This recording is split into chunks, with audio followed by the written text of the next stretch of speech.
बिहार की तर्ज पर यूपी में एआईएमआईएम और बीएसपी के बीच गठबंधन की चर्चाएं चल रही थी, जिसे बसपा प्रमुख मायावती ने पूरी तरह से खारिज कर दिया है। मायावती ने रविवार को ट्वीट कर कहा है कि आगामी विधानसभा चुनाव में ओवैसी की पार्टी एआईएमआईएम और बीएसपी मिलकर लड़ने की खबरें पूरी तरह गलत, भ्रामक और तथ्यहीन हैं। इसमें रत्ती भर भी सच्चाई नहीं है और बीएसपी इसका जोरदार खंडन करती है। मायावती ने आगे कहा कि वैसे इस संबंध में पार्टी द्वारा फिर से ये स्पष्ट किया जाता है कि पंजाब को छोड़कर यूपी व उत्तराखंड प्रदेश में होने वाले विधानसभा चुनाव में बीएसपी किसी भी पार्टी के साथ कोई भी गठबंधन करके नहीं लड़ेगी, अर्थात अकेले ही लड़ेगी। आपको बता दें कि उत्तर प्रदेश में अगले साल शुरुआत में होने वाले विधानसभा चुनाव की राजनीतिक बिसात बिछाई जाने लगी है। असदुद्दीन ओवैसी की ऑल इंडिया मजलिस इत्तेहादुल मुस्लिमीन यानी एआईएमआईएम के साथ बसपा के मिलकर यूपी में सन 2022 के चुनाव लड़ने के कयासों को बीएसपी अध्यक्ष मायावती ने खारिज किया है।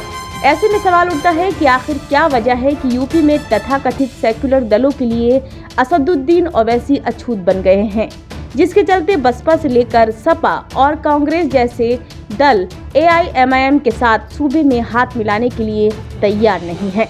ओवैसी के साथ यूपी में मायावती ही नहीं बल्कि सपा प्रमुख अखिलेश यादव भी किसी भी सूरत में हाथ मिलाने को तैयार नहीं है, जबकि वह सूबे में तमाम छोटे छोटे दलों के साथ मिलकर चुनाव लड़ने की तैयारी में जुटे हैं। पिछले दिनों अखिलेश यादव ने असदुद्दीन ओवैसी की पार्टी के साथ गठबंधन के सवाल पर कहा था कि पहले संसद में ओवैसी हमारे बगल में ही बैठा करते थे, तब इस तरह की राजनीति नहीं किया करते थे। आजकल वो किसके लिए काम कर रहे हैं ये जग जाहिर है।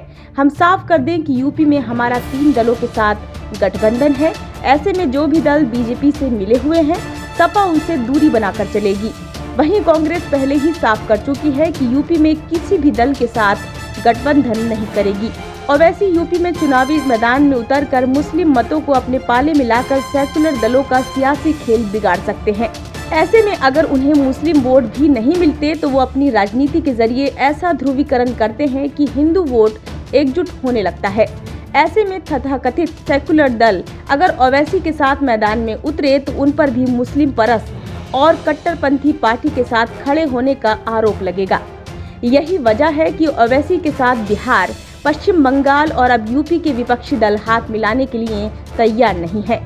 यूपी की सियासत में सपा और बसपा से दूरी बनाए जाने के बाद ओवैसी ने ओम प्रकाश राजभर के अगुवाई वाले भागीदारी संकल्प मोर्चा के साथ हाथ मिला रखा है।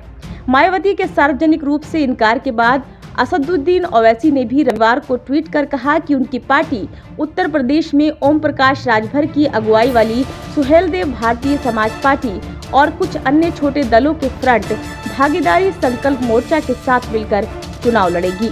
साथ ही उन्होंने ये भी कहा कि पार्टी 100 सीटों पर उम्मीदवार उतारेगी। News desk, action India TV.